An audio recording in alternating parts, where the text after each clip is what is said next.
Allahu Akbar,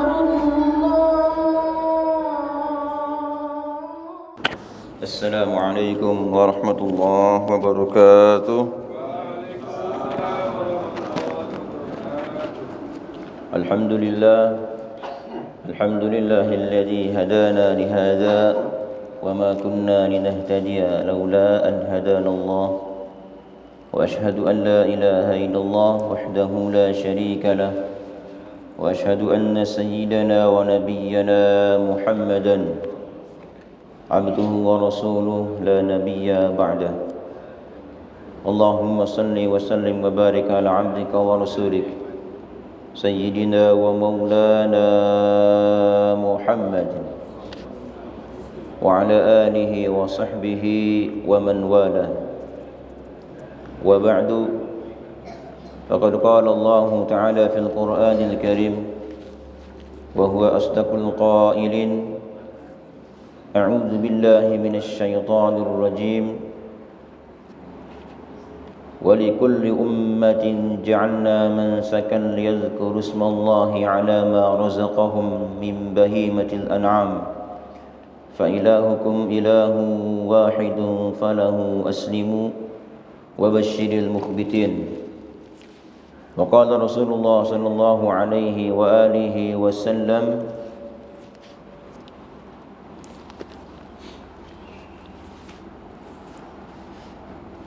ما عمل ابن آدم يوم النحر من عمل أحب إلى الله من إراقة الدم وإنها لتأتي يوم القيامة بقرونها وأذلافها وإن الدم لا يقع من الله بمكان قبل أن يقع على الأرض فطيبوا بها نفسا صدق الله العظيم وصدق وبلغ رسوله النبي الحبيب الكريم ونحن على ذلك من الشاهدين والشاكرين والحمد لله رب العالمين.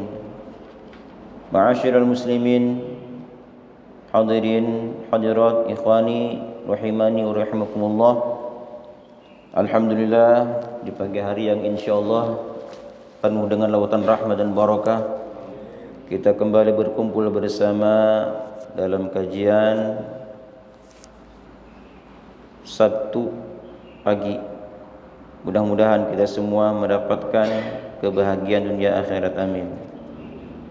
Karena ada laki-laki, ada orang yang di hari kiamat nanti paling merasakan menyesal gitu, dikarenakan dia tidak bisa hadir ke majlis ilmu tanpa ada udzur syar'i.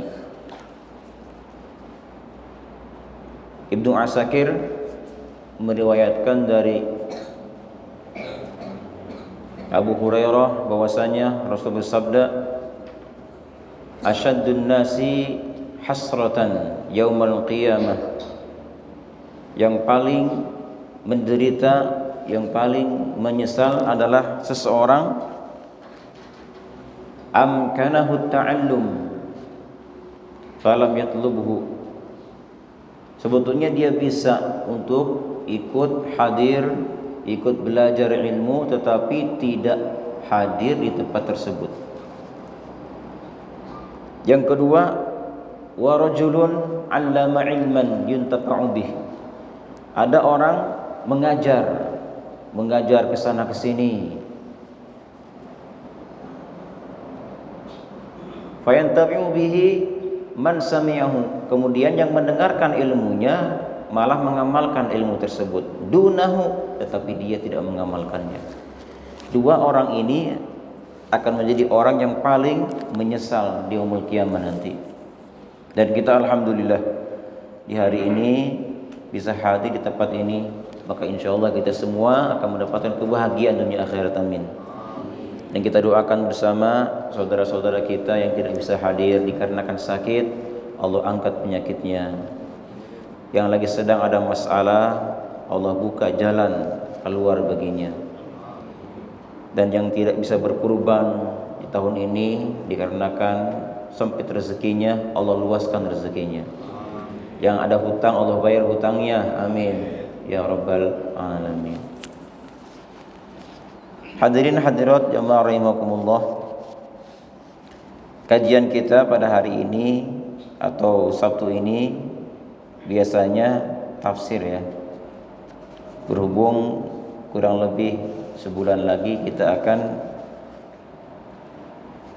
memasuki hari di mana disyariatkan menyembelih hewan kurban. Sebelum kita kaji bab kurban, perlu kita fahami bahwa kurban itu adalah istilah umum ya, kurban. Beda dengan udhiyah.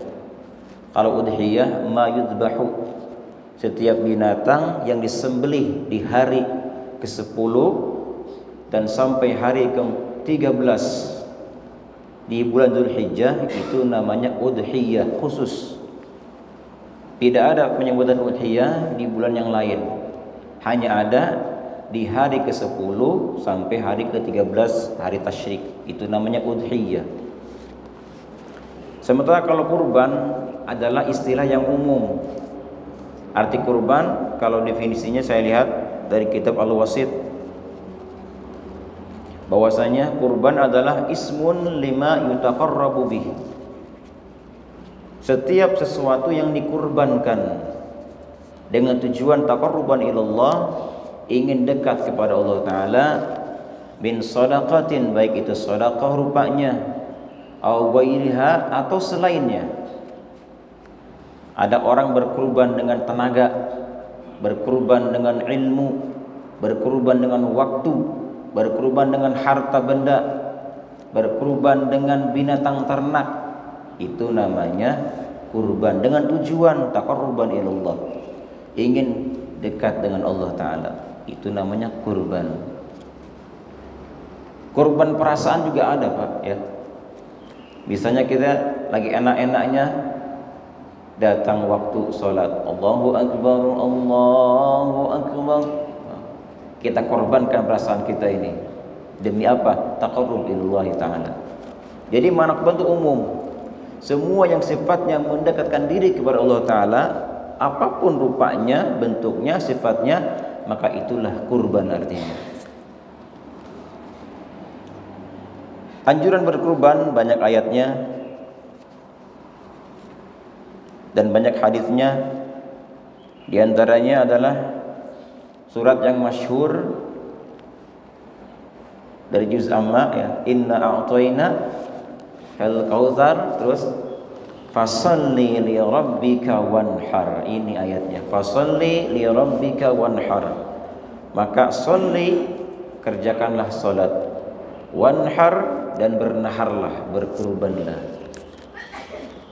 Li rabbika, khusus untuk Tuhanmu, bukan untuk yang lain. Karena orang-orang dulu jahiliyah, mereka berkurban, mereka sholat bukan untuk Allah Ta'ala, tapi untuk selainnya. Dalam ayat ini tegaskan fasalli wanhar li rabbik, kerjakan sholat dan bernahar li rabbik, khusus untuk Tuhanmu. Oleh karenanya dianjurkan ketika orang hendak menyembelih hewan kurban, baca apa dulu? Baca takbir sebanyak 3 kali, sunnah. Allahu Akbar, Allahu Akbar, Allahu Akbar, walillahil hamd. Kemudian baca salawat, Allahumma salli ala Muhammad, boleh. Allahumma salli ala Sayyidina Muhammadin, boleh.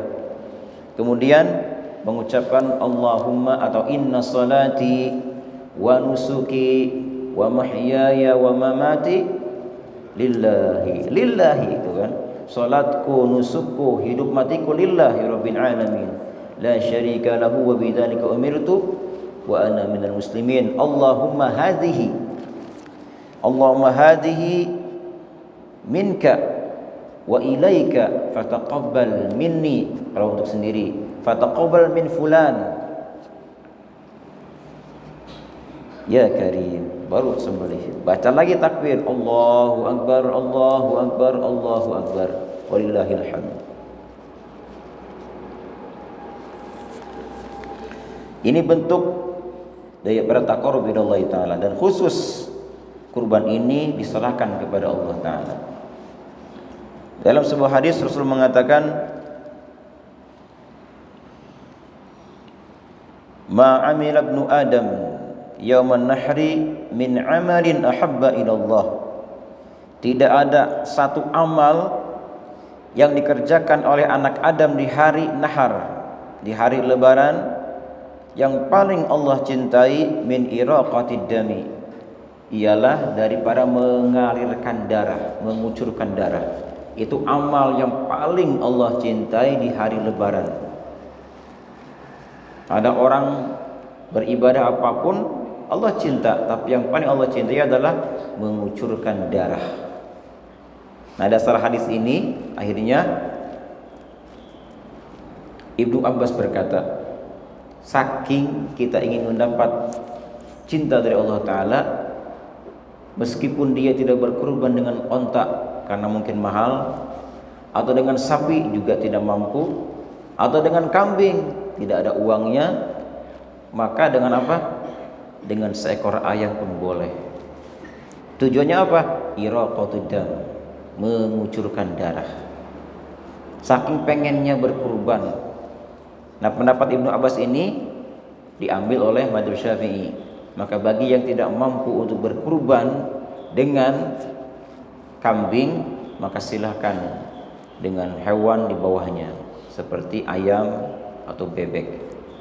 Nanti datang ke DKM, ke panitia kurban, bawa ayamnya. Ini ayam siapa? Ayam si Fulan. Jangan cerita gitu. Kalau malu misalnya di rumah aja, Pak. Di rumah aja potong sendiri gitu. Enggak usah ke panitia kurban nanti.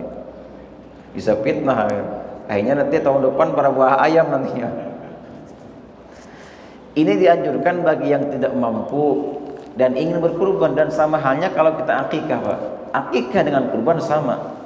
Sama ketika kita tidak mampu untuk berakikah karena kondisi keuangan kita misalnya, maka boleh dengan hewan di bawah kambing.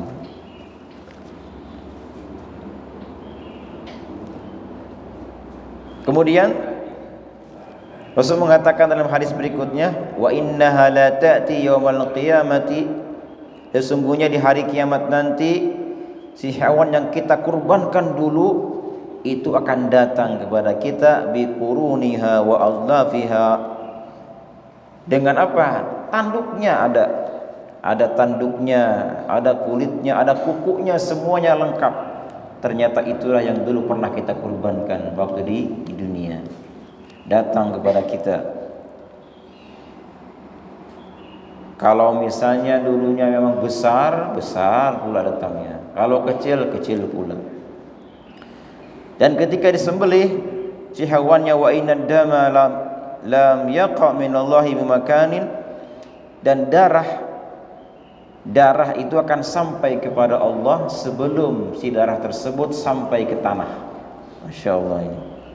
Oleh karena itu kata baginda Rasul, fatayyibu biha nafsa, fatayyibu biha nafsan, maka bersihkan diri kalian dengan hewan kurban tersebut. Jadi hikmahnya diantaranya, kalau kita berkurban itu membersihkan jiwa kita.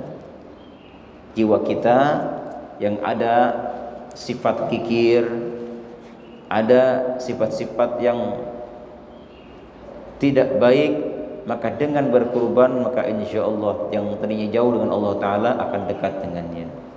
Yang tadinya kita dengan tetangga, dengan sahabat tidak bersahabat, maka insya Allah dengan berkahnya berkurban akan banyak hal-hal yang positif kepada kita. Di antaranya apa? Di antaranya dekat dengan Allah Ta'ala. Berikutnya hadis lain mengatakan, azimu duhayakum, besarkanlah hewan kurban kalian. Kenapa? Fa innaha watayakum ala sirat, karena sesungguhnya si hewan kurban itu adalah matayakum, kendaraan kalian di atas jembatan Sirat. Jadi kalau kita nanti menyeberang jembatan Sirat, nanti orang-orang yang suka berkurban itu datang hewan kurbannya. Oleh karenanya jangan kecil, kalau kita mampu besar yang besar saja gitu. Ada ukuran A, B, C ya. Yang bagus kalau kita mampu. Karena itu buat kita nanti di yaumul qiyamah.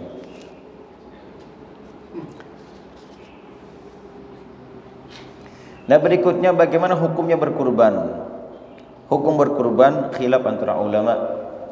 Kalau mazhab Syafi'i hukumnya sunnah muakkadah.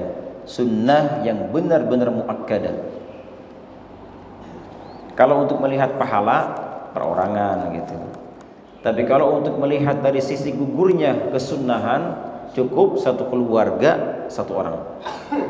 Ketika keluarga kita ada satu yang berkurban, maka tuntutan anjuran berkurban sudah cukup terwakili olehnya.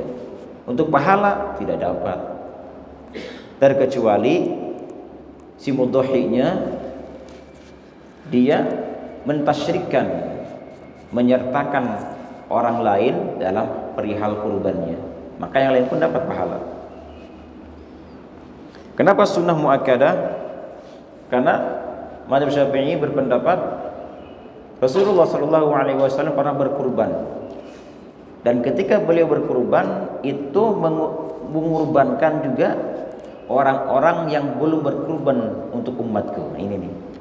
Jadi aku berkurban atas nama aku dan atas nama orang-orang dari umatku yang tidak bisa berkurban. Jadi kewajiban umat itu sudah dibayar oleh baginda Rasulullah SAW. Makanya tidak wajib berkurban. Sunnah muakkadah. Kalau mazhab yang lain hukumnya fardu. Apa dalilnya? Man kana lahu sa'ah falam yudhi. Barang siapa punya keluasan rezeki tetapi dia tidak mau berkurban, fala yaqrubanna musallana, maka jangan sekali-kali dia mendekati musalla kami. Waduh, ini ancaman ini. Dasar inilah makanya mazhab yang lain berpendapat wajib berkurban. Kalau Abu Hanifah berkata wajib berkurban jika memang sudah satu nisab, baru wajib berkurban. Kalau belum satu nisab tidak wajib berkurban. Hadirin hadirat rahimakumullah, wala tajibu illa bin nadri. Tidak ada kewajiban berkurban terkecuali kita bernazar. Ini nih. Makanya hati-hati ya. Kalau kita bernazar, maka hukumnya adalah wajib melakukan kurban. Contohnya apa bernazar? Misalnya secara umum, Pak, andaikan saya sembuh dari penyakit ini, andaikan saya punya rezeki, andaikan si fulan memberikan hewan kurbannya kepada saya, maka saya akan berkurban, misalnya seperti itu, maka itu jatuh nazar. Atau dia menunjuk, dia punya ternak mungkin di kandangnya, dia tunjuk satu, ini nih buat kurban, itu nazar jatuhnya, Pak. Makanya hati-hati ya, ini buat kurban. Maka si kambing atau sapi itu wajib dikurbankan pada hari kurban. Dan ketika mati nanti, maka wajib diganti dengan hewan yang sama dengan bobot yang sama. Wajib. Dan orang yang mudhahi itu tidak boleh memakan dagingnya yang dinazarkan.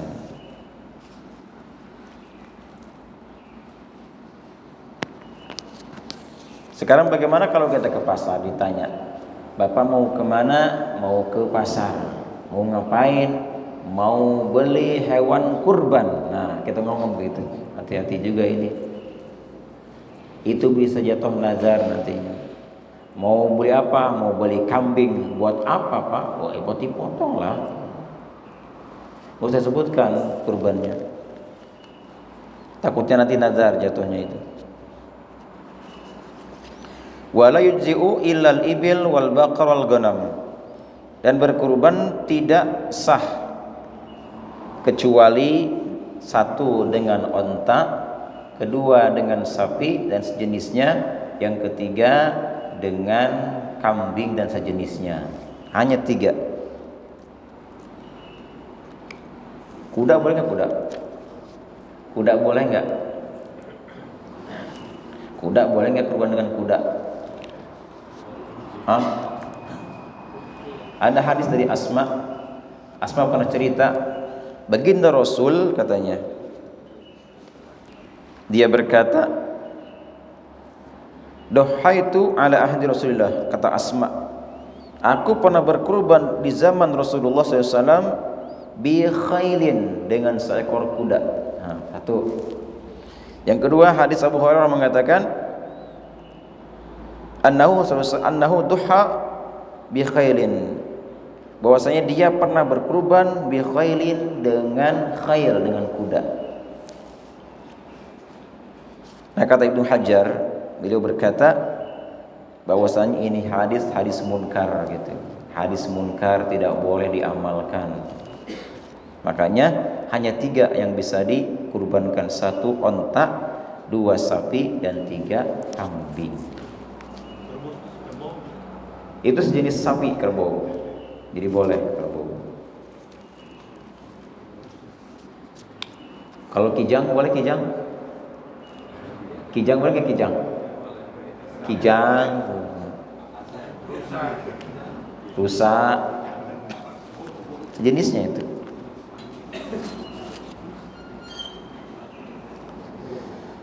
Terus berikutnya, manakah yang paling utama dari tiga jenis tadi?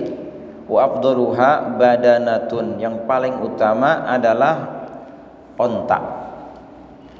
Summa baqaratun, kemudian sapi, 1 sapi.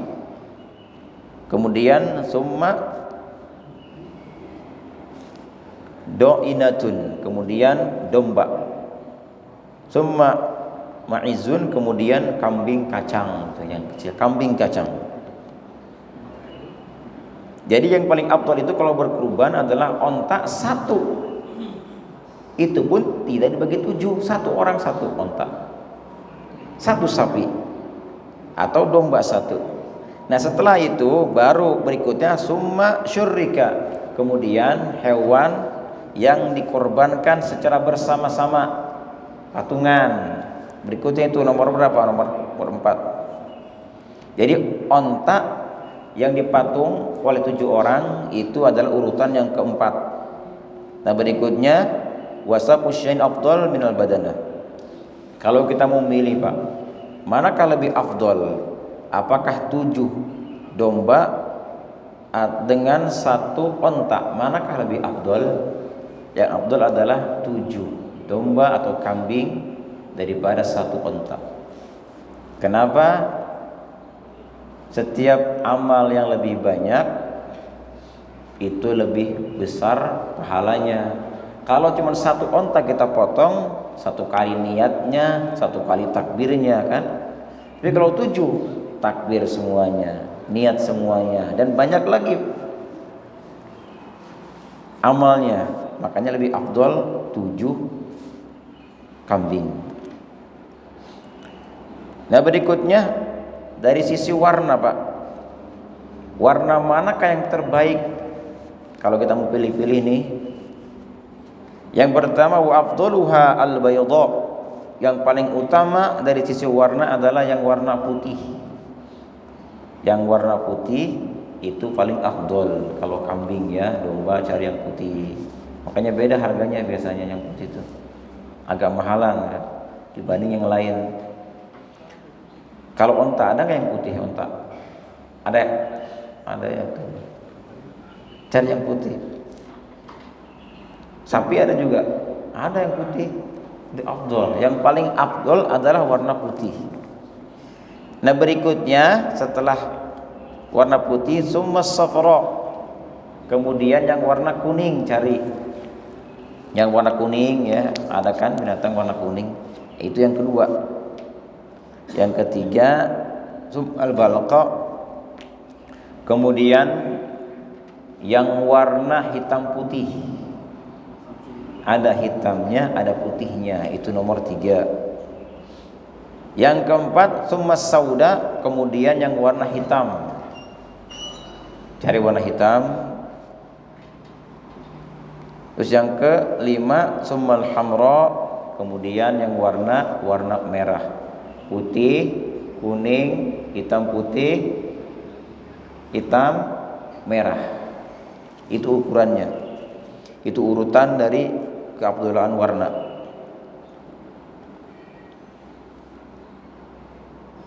Kenapa dibeda-beda?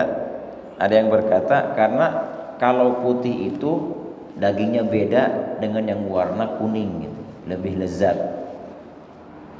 Kenapa mesti kuning bukan yang hitam putih? Yang kuning lebih lezat daripada yang hitam putih.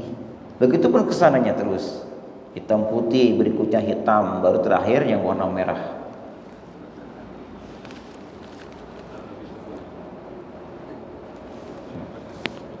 Nah, berikutnya dari sisi hewannya itu usia berapa yang mesti dikurbankan. Wa syartuha minal ibil an yakuna laha khamsu sinin.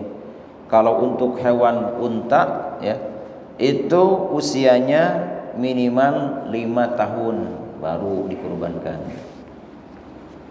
Kalau dari sapi atau kambing yang kacang minimal sanatain 2 tahun. Kalau untuk domba sanatun 1 tahun. Cari makanya.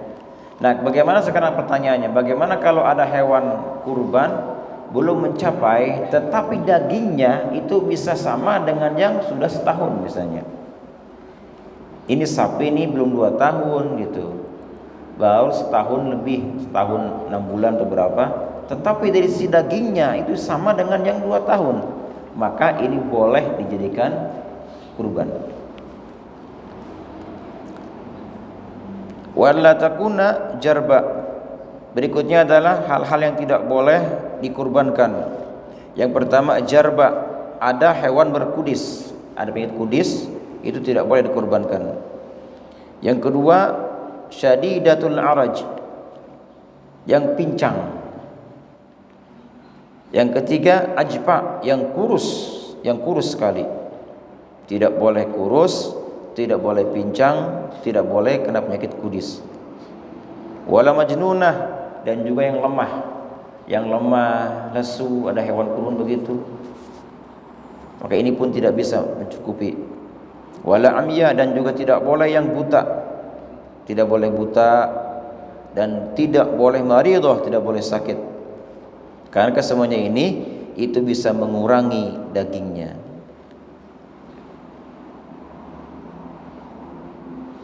Nah, berikutnya wa yabina syai'un uzuniha, tidak boleh telinganya terputus. Mungkin pernah pernah diiris atau bagaimana.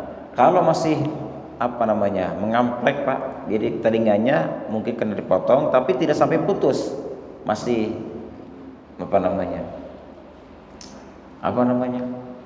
amplek adalah, jadi dia tidak putus, itu masih boleh dikurbankan. Nah, kemudian bagaimana kalau tanduknya pecah? Tanduknya pecah kalau memang dagingnya bisa terambil, maka tidak boleh dikurbankan. Beda kalau cuma pecah sedikit saja, meskipun berdarah tapi tidak sampai memakan dagingnya, ini masih boleh dikurbankan.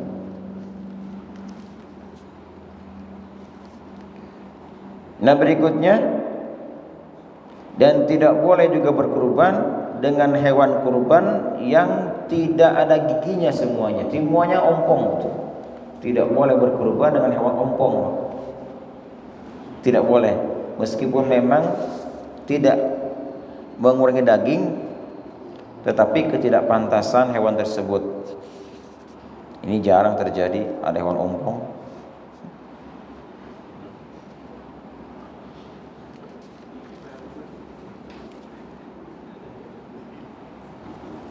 Nah, berikutnya dan tidak boleh berkurban dengan hewan yang hamil. Ada hewan hamil betinanya itu tidak boleh dikurbankan. Kenapa? Karena mengurangi dagingnya. Karena dagingnya itu dimakan oleh janinnya gitu. Meskipun bobotnya agak berat, itu kan janinnya. Makanya tidak boleh berkurban dengan hewan yang hamil. Kalau tidak hamil masih boleh. Nah, sekarang berikutnya adalah waktunya atau niat kurban. Bagaimana caranya kita berniat wa an yanwiya at-tadhiyah biha 'inda dzabhi au qablah. Jadi dianjurkan kita berniat ketika kita menyembelih hewan kurban atau sebelumnya. Bisa ketika kita hendak menyembelih, misalnya singkatnya Allahumma hadhihi minka wa ilaika, atau hadhi udhiyati, ya Allah ini adalah kurbanku. Atau kalau tidak begitu diserahkan ke panitia, diserahkan ke mereka, Bapak ini saya berkurban atas nama fulan gitu. Nanti yang niat siapa? Si zabih, si yang menyembelihnya dia. Dia berkata nanti Allahumma hadhihi unhiyatu fulan bin fulan minka wa ilaika fataqabbal minhu ya karim. Baru sembelih. Nah, sekarang bagaimana orang berkurban dengan atas nama orang lain?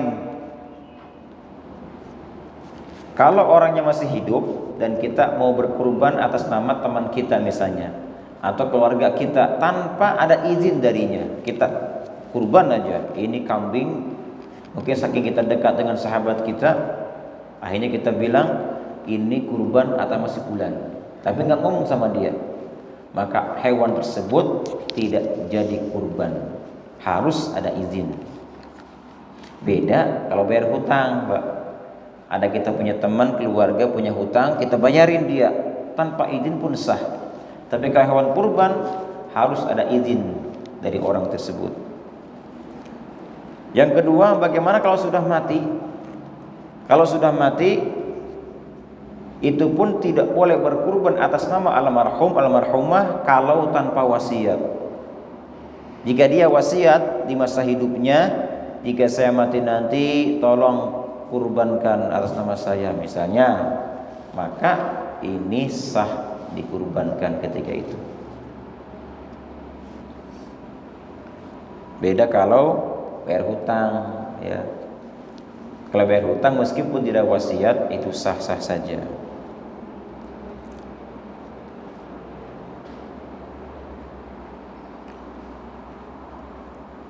Nah, berikutnya waktu tadhiyah. Waktu menyembelih hewan kurban yadkhulu ba'da tulu'i syamsi. Jadi menyembelih hewan kurban itu masuk setelah terbitnya matahari di hari lebaran, sekiranya sudah terlewati 2 rakaat salat dan 2 khutbah yang ringkas. Jadi tidak menunggu waktu syuruk, Pak. Waktu syuruk tidak mesti. Begitu matahari terbit, masyuruk namanya syuruk. Kemudian diperkirakan 2 rakaat salat kita lakukan dan khutbah 2 yang ringkas, maka sudah masuk waktu berkurban. Di sini jam berapa nih? Kalau syuruk jam berapa? Jam 5? 5? Oh, 6.08 ya. 6.08. Suruknya Pak 5.53. Nah 5.3 kita sholat 2 rakaat berapa menit kira-kira? 15 menit 2 rakaat. Iya, kalau misalnya dihitung syuruknya, isyroknya emang 16 menit 16 menit dari mulai syuruk. Nah kalau kita sholat ketika syuruk jam 6.53 kita sholat 2 rakaat 5 menit 5 menit ya, 5 menit beneran. 3 menit misalnya, 3 menit ya. Khutbah singkat khutbah singkat, dua khutbah, dua singkat. Berapa menit kira-kira? Paling 2 menit, Pak. Kan kalau kita ambil rukunya saja Pak seperti ini, alhamdulillah. Alhamdulillah wassalatu wassalamu ala Rasulillah wa ala alihi wa sahbihi wa man wala. Atau baca takbir dulu. Allahu akbar. Selesai itu baru alhamdulillah wassalatu wassalamu ala Rasulillah wa ala alihi wa sahbihi wa man wala. Udah. Itu rukunnya. Baca ayat Al-Qur'an. Inna a'tainakal kautsar. Selesai. Duduk. Atau tambah lagi yang satunya lagi, ittaqullah. Enggak usah tambah lagi. Kan rukunnya ini, hanya rukunnya saja kita ambil. Ittaqullah. Selesai, duduk. Terus gak lama bangkit lagi, baca kayak tadi. Doanya Allahumma ighfir lil mu'minina wal mu'minat. Udah selesai. Sebentar, gak lama. Jadi kurang lebih ketika syuruk jam 6.53 ditambah 2 rakaat dan khutbah 2 yang singkat, itu kurang lebih 10 menitan lah, nggak nyampe itu. Nah, jadi kalau 5.53 ditambah 10 menit berapa jadinya? Nah, itu sudah masuk waktu menyembelih hewan kurban. Dan itu berlaku selama 4 hari. Kalau kita tidak mampu berkurban di hari pertama Dzulhijjah, maka silakan tunggu sampai nanti 3 hari lagi ke depan. Dan hewan kurban yang kita kurbankan itu tidak mengenal waktu, Pak. Boleh siang, boleh malam juga boleh, malam. Cuman jarang malam itu. Kalau ada maslahat misalnya malam, ini kebetulan nih panitianya nih, si jagalnya nih malam misalnya, saking banyaknya orderan, boleh di waktu malam, silakan. 3 hari, jadi 4 hari. Hari nahar dan tasyrik 3 hari, jadi 4 hari waktu kita nih. Nah, berikutnya wa yamtaddu ila akhiri ayat tasyriki, dan itu berlaku sampai nanti di akhir hari tasyrik. Sepanjang belum maghrib di hari tasyrik terakhir masih bisa berkurban. Kemudian wajib kita bersedekah dengan daging mentah, beda dengan akikah, Pak ya. Jadi kalau di hari kurban ini dagingnya harus mentah. Kemudian kalau bisa diantarkan. Bolehkah kita menjual daging kurban kita? Misalnya ada kita punya tetangga ngasih banyak ya hewan kurban ini. Bahkan ngasih dagingnya, kulitnya, segala. Wala yajuzu syai'un minha. Untuk mudhohinya tidak boleh menjual daging atau kulit atau apapun dari tubuhnya. Mudhohi tidak boleh. Untuk orang lain yang menerima daging kurban atau lain-lainnya, kalau dia fakir maka itu dibolehkan. Tapi kalau orang kaya, khilaf. Ada yang membolehkan, ada yang tidak. Kalau kaul yang pendapat yang dhaif itu boleh. Yang sahih tidak boleh yang kaya menjual daging atau kulit kurbannya.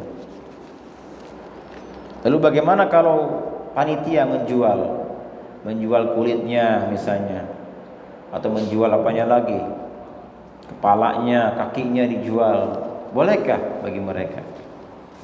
Kalau sudah diserahkan oleh si pekurban yang mudhuhi, maka silakan saja, hak dia itu mau diapakan.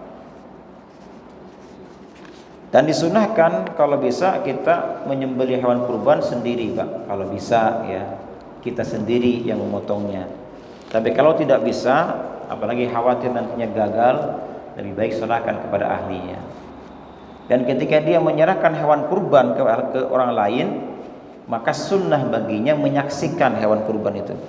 Sunnah disaksikan, bukan wajib sunnah. Jika tidak bisa hadir, maka hilang sunnahnya. Jamaah rahimakumullah. Itulah sedikit ringkasan dari masalah kurban. Sambil menunggu waktu isyraq, silakan Bapak Ibu ada pertanyaan. Waalaikumsalam. Katanya begini Pak Ustaz, mau kurban satu sapi nih Pak, ada 5 nama ini Pak, saudara kurang 2, maksudkan saudara di kampung bisa nggak tanpa apa izin dulu atau apa? Atau mungkin yang 2-nya nyambil yang Bapak Ibu sudah meninggal, cukupkan 7, gimana Pak? Ya. Jadi bagaimana hukumnya ketika kita berkurban dengan satu sapi cuman kurang 2 orang lagi. Nah akhirnya yang 2 orang ini kita ambil apakah dari yang hidup tanpa izin atau yang sudah meninggal tanpa wasiat. Hukumnya tidak boleh. Tidak boleh ya. Harus ada izin dari yang hidup atau ada wasiat dari yang meninggal. Terkecuali kita adalah bapaknya, walinya. Kalau kita punya anak Pak, punya anak meninggal dunia misalnya, dan kita walinya kan, terus akhirnya kita kurbankan atau akikahkan anak kita masukkan ke 7 sapi tadi, hukumnya sah-sah saja. Kenapa? Karena kita walinya. Kalau bukan wali gitu, seperti sahabat kita, hukumnya tidak boleh. Ada juga yang mengatakan kalau kita masih keluarga, anak dengan orang tua meninggal dunia belum berkurban, nah kemudian kita berkurban sama orang tua kita, itu masih ada pendapat yang membolehkan. Ada yang membolehkan kalau memang keluarga kita atau orang tua kita. Tapi kalau yang hidup ada izin Pak, kalau ada yang izin, bilang dulu sama orang itu.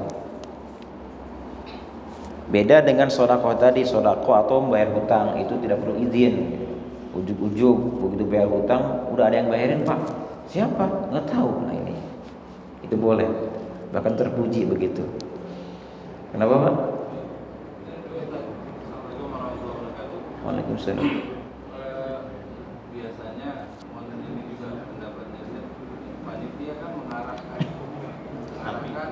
ya ke sapi. Ya misalnya supaya konversi dari kambing ke sapi. Nah itu akad nanti gimana kira-kira untuk kemudahinya? Kan dia niatnya mungkin dia kambing, kan itu lebih afdol dia mau sendiri kan daripada yang 7 tadi kalau dari pembahasan kita kan. Tapi ini diarahkan panitia supaya untuk konversi ke sapi misalnya. Nah ini akad dan secara fikihnya gimana? Yang kedua, kalau saya lihat tadi penjelasan dari Ustaz tadi itu lebih afdol dagingnya mentah pada saat disembelih dan diberikan diantar kepada fakir atau penerimanya kan. Tapi bagaimana dengan yang sekarang dikalengkan? Nah ini kan banyak nih dikalengkan baru nanti diberikan. Makasih Ustaz, mohon penjelasan. Ya.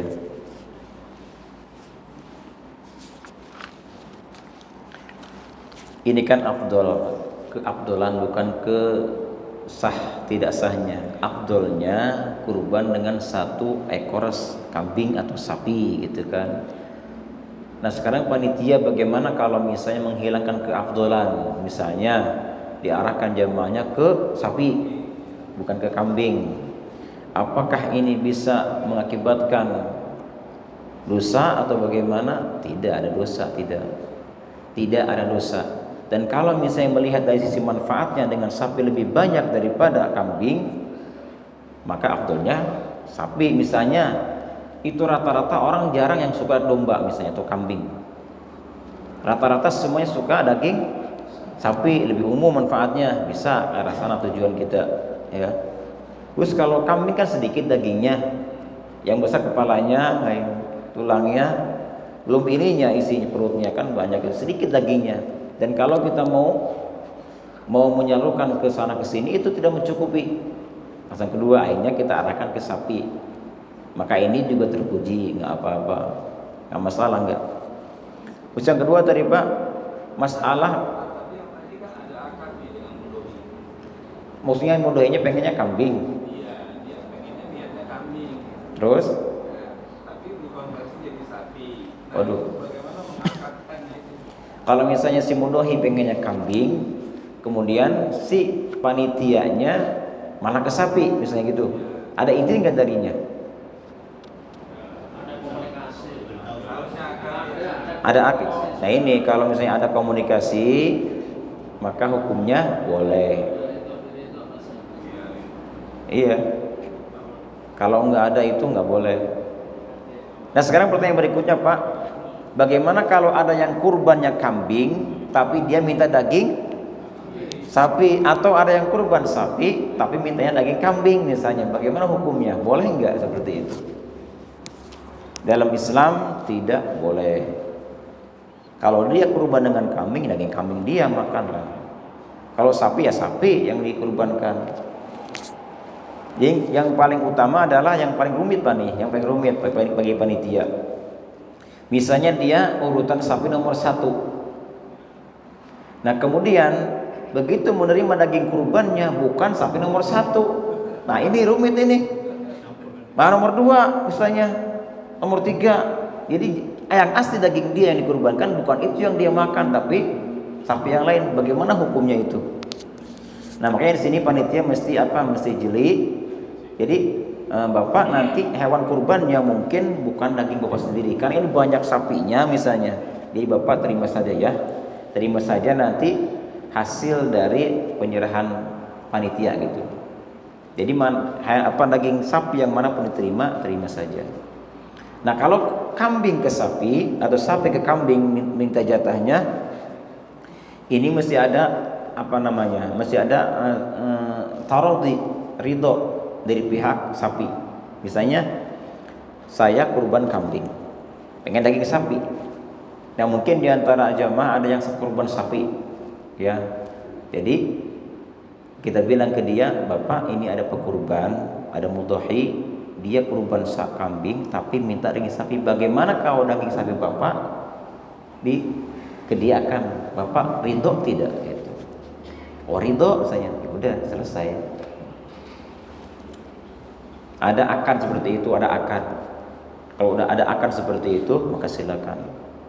Atau secara umum misalnya panitia, bapak-bapak, ibu-ibu, pokoknya hewan kurban yang bapak ibu serahkan kepada kami itu urusan kami, kan? Jadi minta ridhonya ke semuanya, gitu kan? Karena dari sekian banyak mudhahi itu beda-beda bapak ibu. Misalnya ada yang minta sapi, pada dia kambing misalnya, atau sebaliknya. Dan masalah menerima dagingnya pun mestinya dia urutan nomor 1, nomor 2. Jadi intinya bapak ibu semua harus meridhokan, menyerahkan semua urusannya kepada kami gitu. Ridho tidak? Ridho, sudah selesai. Terserah panitia nanti itu. Nah, belum selesai tadi. Nah berikutnya bagaimana hukumnya menerima hewan daging kurban tidak mentah gitu Pak. Nah ini nih penting ini. Saya baca ibaratnya Pak ya. Saya bacakan ibaratnya di sini.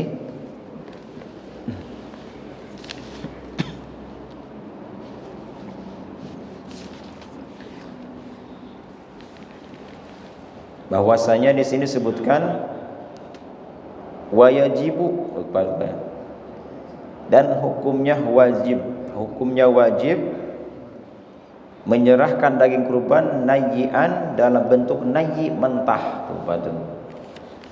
Hukumnya wajib memberikan daging kurban dalam bentuk nayyi'an mentah. Mana ibaratnya tadi? Nah ini nih.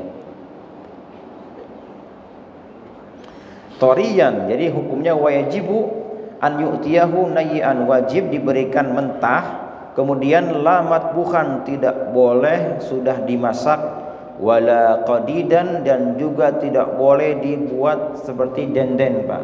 Dijemur dulu, dikeringkan, baru dikasih. Tidak boleh. Tidak boleh sudah dimasak, tidak boleh denden, harus benar-benar mentah. Itu hukumnya. Jadi kalau misalnya kita kasih orang yang sudah matang, itu kan daging kurban namanya, lain cerita. Meskipun itu kurbannya dia, kalau sudah matang itu bukan kurban atau namanya. Harus mentah Pak. Kenapa demikian? Karena dalam hal kurban ini yang dimaksud adalah apa? Yang dimaksud adalah pengolahan dia, pengolahan. Jadi ketika dia menerima hewan kurban, daging kurban, dia menerima olahan gitu. Apa mau diolah bagaimana nih gitu? Apakah mau dijual lagi gitu atau mau dimasak, itu silakan. Nah, kalau di kaleng-kalengan gitu itu kan masih mentah ya? Masih mentah udah matang? Udah matang ada ya. Dia tuh udah matang kan. Saya mengatakan ya kan, dia sudah siap saji gitu. Kornet, ya, kornet. Ya, kalau misalnya ini sah-sah saja silakan saja dibalikan seperti matang, tapi itu bukan kurban nanti jatuhnya, bukan hewan kurban, bukan. Wajibu an yu'tiyahu nayyan, wajib serahkan berikan yang masih mentah. Itu yang asli kurban. Kalau sudah dimatang, dimasak, maka hukumnya itu sah saja pahala apa, tapi itu bukan hewan kurban namanya. Kenapa Pak Kaswadi, kenapa? Pak Kas, kenapa Pak Kas? Apa tadi, ada apa?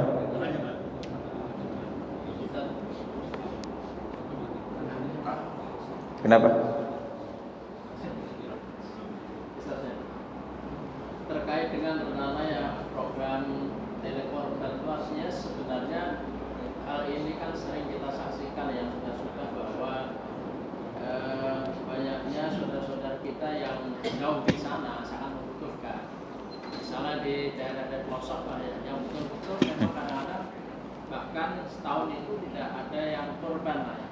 Nah, dalam hal ini untuk memberikan nilai manfaatnya yang jauh lebih banyak tadi adalah kita menyerahkan istilahnya hewan korban tersebut itu langsung ke sana, itu berupa hidup-hidup. Nah, sementara dari yang korban misalnya korban sapi lah ya, korban ini ya, korban kambing atau domba. Untuk pengorban ini sebenarnya kan sifatnya sunnah, diberikan sebagian dari korban. Kalau misalnya ini tanpa mengambil ya dari bagian dari yang dikorbankan tersebut, ini sah apa enggak? Bahkan akhirnya panitia dengan kebijakan tadi memberikan daging yang bukan daging korban situ korban yang berupa domba yang di luar daerah tadi, tapi diberikan sebagai bentuknya kebersamaan tadi. Biasanya ke seluruh warga atau tetangga dikasih itu berupa dagingnya bukan daging kambing tapi daging sapi. Nah, hal ini bagaimana?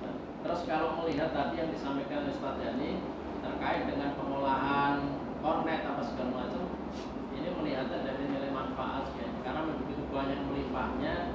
Nah, mungkin ini pengolahannya biasanya di daerah-daerah juga untuk masa jangka waktu yang panjang, makanya diolah jadi matang. Iya.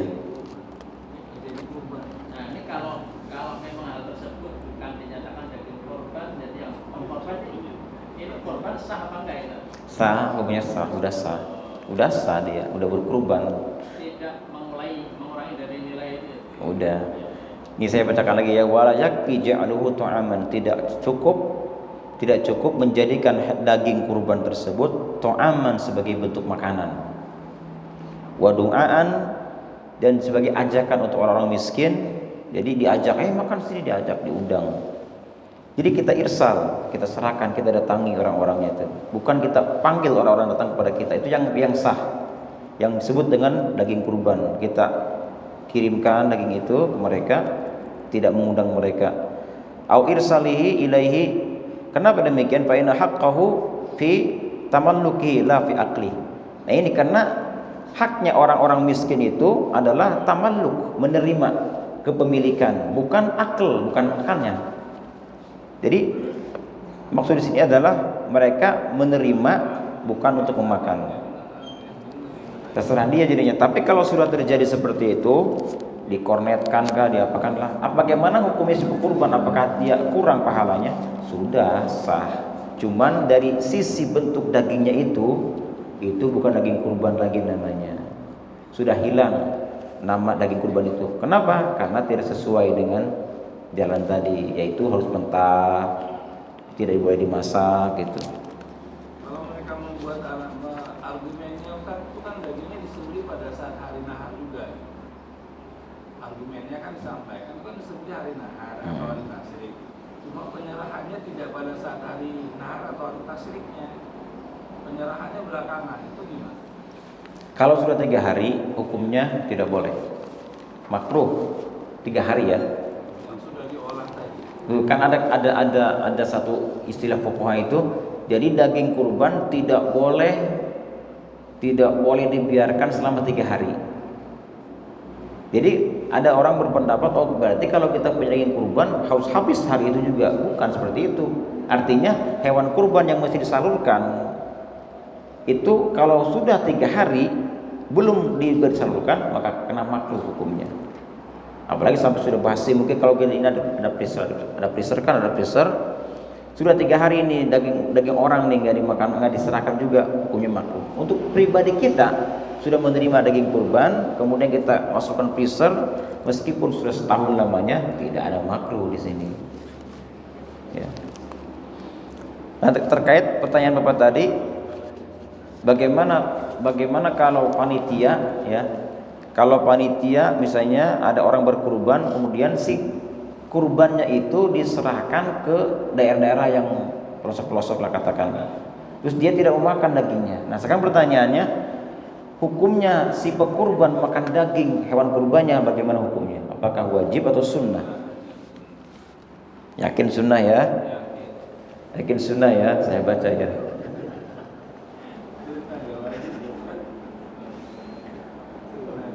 Wa yatasaddaqu bi jami'i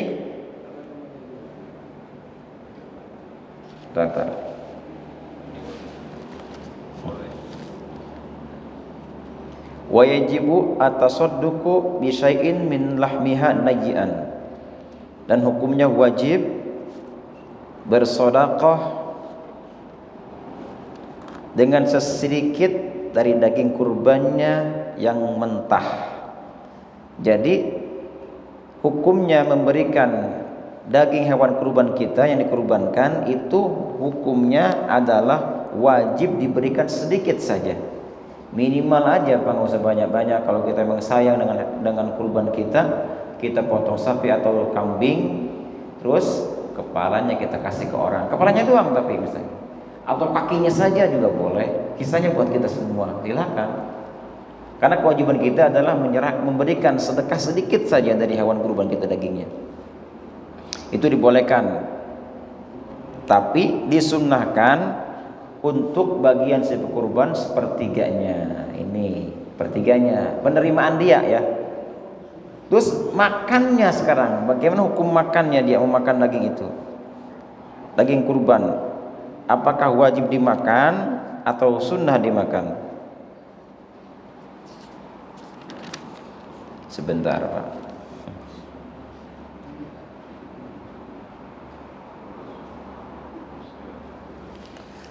Nih, wal afdalu, dan utamanya fi udhiyati tatawwu'i, dalam hal udhiyah yang sunnah, bukan yang nazar, yang sunnah ya. An yaktasiru ala akli luqamin minha, yaitu dia memakan beberapa suap saja darinya, dari daging kurbannya. Ini hukumnya afdal, bukan wajib. Jadi sunnahnya itu memakan daging kurbannya beberapa suap saja, afdalnya seperti itu. Apalagi dia memakan kabinnya, hatinya tuh, hatinya diambil, sunnah itu, hati hewan kurbannya. Jadi kalau misalnya ada orang yang berkurban ke daerah-daerah yang terpelosok, terpencil, si pekurban tidak memakan sedikit pun dagingnya, itu hukumnya sunnah. Jadi tidak apa-apa. Yang penting ada ucapan dari dia bahwasanya saya sudah menyerahkan hewan kurban saya kepada panitia, sudah gitu. Terserah panitia. Bebas mau kemana, mau ke pelosok, mau di sini, bebas pokoknya. Nah kalau sudah ada ijab kabul seperti itu, enak panitia. Ini yang rum itu Pak, yang rum itu yang si mudohinya dia minta macam-macam gitu Pak. Pokoknya saya nanti kalau kurban Bapak ya, saya minta ininya, itunya, itu. Udah pusing panitia tuh. Terus saya tidak mau daging yang lain, saya minta kurban saya sendiri. Nah ini mesti dicatat orang ini nih. Catat ini nih. Soalnya dia menuntut banget kan. Catat pokoknya. bapak siapa, ibu siapa, minta ini, tulis. Tapi itu betul-betul haknya, karena itu kan entry point-nya kan di akadnya. Secara syar'inya kan di akadnya. Iya. Jangan sampai juga dia terpaksa ridho karena kita mengkondisikan itu gitu kan. Ya makanya kita mesti bilang ke mudohi itu gitu. Jadi bapak ibu tolong serahkan semuanya kepada kami, itu udah, itu aja udah. Ini kalau nggak begitu itu rumit nanti. Jadi formnya mungkin ya tadi. Iya. Formnya mungkin dibuatkan di sekalian atau akadnya. Bisa ya. Semuanya. Bisa nanti. Jadi jangan sampai panitia masuk neraka nih gara-gara mudohi yang tidak ridho. Saya nggak ridho pokoknya kalau sampai daging kurban saya itu diambil atau apanya, saya memakan daging kurban yang bukan daging kurban saya, nggak ridho saya misalnya, ini kan bahaya ini.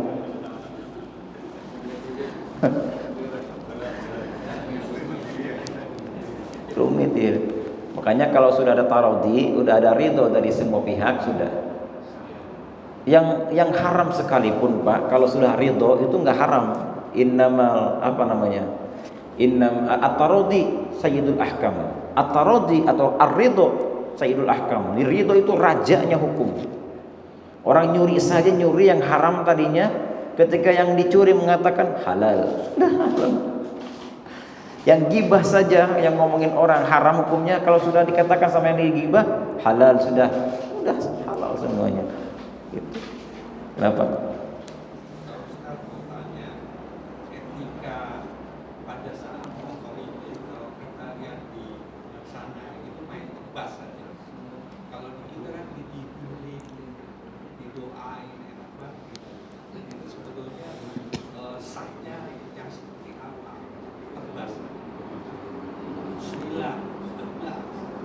Iya. Jadi rukunnya, kalau rukun untuk menyembelih itu nggak banyak Pak.